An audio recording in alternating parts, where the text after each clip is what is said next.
It is said that the Sphinx originally bore the face of Lucifer himself before an Egyptian king restored the Sphinx with his own face. After assuming the form of Azazel, Satan used his newly won creative energy to give birth to the Nephilim race, who was half angel and half man. After stealing the creative energy from Jehovah, the angels would multiply no more, and Satan intended to use the Nephilim to increase his numbers, being still outnumbered by the angels. Many of these Nephilim would die in the flood, but a bloodline like that of the Nephilim Goliath and his brothers did survive. These giants were warlike, brutal, and ruled over humanity. They also contended a lot with each other, and there was much infighting. Upon dying a mortal death, these Nephilim roamed the earth in spirit and caused strife among mankind to this day. It is important to keep in mind that there were two separate races of giants that once ruled the earth. The first race of giants was that of the Titans, who were not of the angelic race, and the second was the Nephilim, who were the offspring of the fallen angels with mortal women. Many of these Nephilim that were born to human women were brought forth by cesarean section, and would often kill the women who bore them. The fall of Azazel is a parallel of the Prometheus story. If you recall, Prometheus defied Zeus and stole fire from the gods. Azazel taught man the sciences and sorcery. And of course, you have the aforementioned Pemba, who was expelled from heaven after stealing male seeds from the gods and spread those corrupted seeds upon the earth.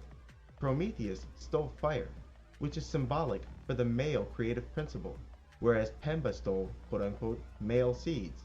It was Satan, speaking through the mouth of Azazel, that deceived Eve in the Garden of Eden. After his fall from the throne of heaven, Lucifer led the other angels to the black void of the universe and declared this chaotic dimension their new home. This chaotic universe that these fallen angels inhabited, a place called hell by most, was ever changing. The things contemplated on in the minds of the angels came instantly into being.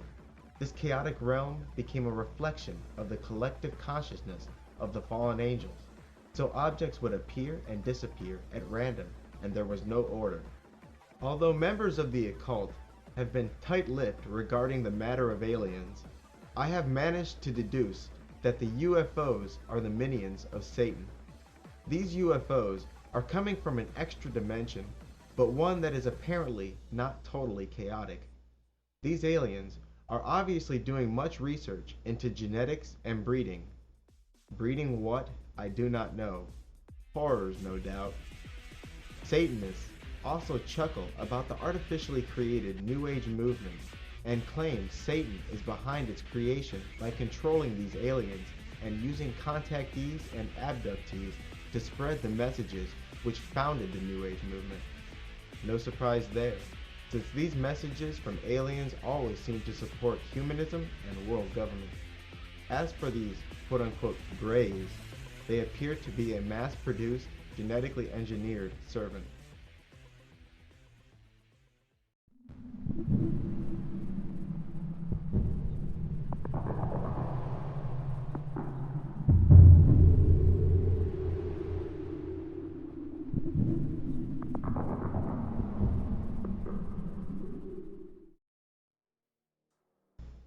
Asmodeus is an archdemon and servant of Lucifer.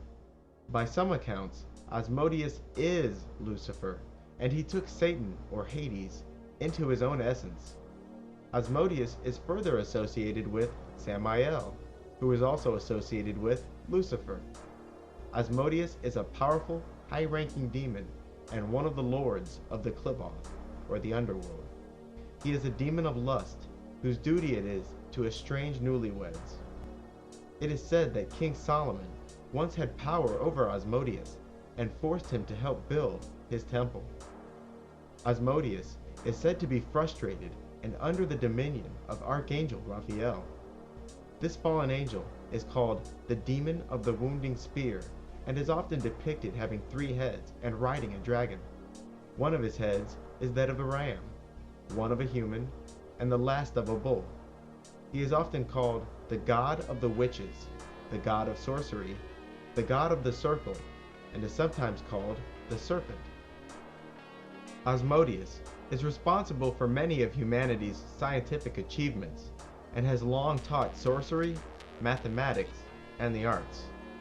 Asmodeus, also called Eshma, Asmodee, and Chashmodee, is considered a prime initiator in magic, which further connects him to Lucifer and Baphomet. He is a prince of hell and governs 72 legions of spirits. Asmodeus is considered extremely fast-moving and very much plays the role of a messenger for the dark gods, because he is the earthbound one. Asmodeus is extremely insightful and psychic. He is highly intelligent and makes excellent predictions regarding the future. He also may be subject to abrupt mood swings. Asmodeus, like Lilith, has also approached the gates of Sheol.